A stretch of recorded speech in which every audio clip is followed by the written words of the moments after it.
नमस्कार दोस्तों, प्रस्तुत है कहानी बड़के बाबूजी। रात के 1:30 बज रहे थे। फोन की घंटी बजी जा रही थी। संजय और उनकी पत्नी नींद में तो थे ही, पर फोन भी साइलेंट मोड पर था, जिससे फोन आने का पता नहीं चल पाया।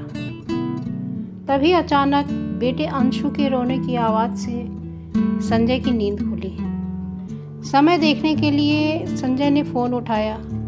देखा तो गांव से चाचा जी की 8 मिस्ड कॉल थी। आधी रात में तो वैसे भी फ़ोन की घंटी सुनकर दिल की धड़कन बढ़ जाती है। देखते ही तुरंत कॉल बैक किया। पता चला बड़के बाबूजी नहीं रहे। आंखों से निरंतर आंसू बहे जा रहे थे। सुबह होते ही पत्नी और 1 साल के बेटे अंशु के साथ गांव के लिए निकल पड़ते हैं। घंटों सफ़र तय करने के बाद गांव में प्रवेश करते ही वही खेत, वही खलिहान, बगीचा, स्मृति पटल पर अतीत की यादें मंडराने लगती हैं। सोचने लगते हैं, जब मैं 8 साल का और छोटी बहन सुभी 6 साल की थी, तभी काल के क्रूर हाथों ने मेरे माँ बाबूजी को मुझसे छीन लिया था। बड़के बाबूजी ने ही तो हमारी जिम्मेदारी उठाई थी। इतना प्यार जो करते थे, अपने छोटे भाइयों और उनके बच्चों के प्यार में इतना खो गए थे कि घर वालों के रिक्वेस्ट पर भी उन्होंने अपनी शादी नहीं की और पूरा जीवन हम सब की सेवा करने में ही बिता दिया। बड़के बाबूजी के तो आंखों के तारे थे हम। स्कूल से आने में थोड़ी भी देर हो जाती तो स्कूल देखने पहुंच जाते। किसी भी चीज़ का डिमांड करते, तुरंत पूरा हो जाता। पापा की पढ़ाई, नौकरी सब उन्हीं की तो देन थी। याद है वो दिन जब मैंने गाजियाबाद से बीटेक करने की इच्छा जताई थी। तैयार तो थे, पर घर से इतनी दूर कैसे भेजेंगे, सोचकर ही घबराने लगते बड़के बाबूजी। बड़के बाबू कहते हैं संजय से, पढ़ाई करे इतनी दूर जावे जरूरी हो का बबुआ? बनारसे में कोनो कॉलेज से ना ही हो जाई। मैंने समझाने के अंदाज में बोला, नहीं बड़के बाबू, हमके उहे कॉलेज मिला है, हमने रैंक के हिसाब से। किसी तरह तैयार तो हो गए, पर कितना रोए थे मुझे अपने से दूर भेजकर। एक बार रोज जब तक बात नहीं कर लेते फ़ोन पर, उनको सुकून नहीं मिलता। समय बीत रहा था।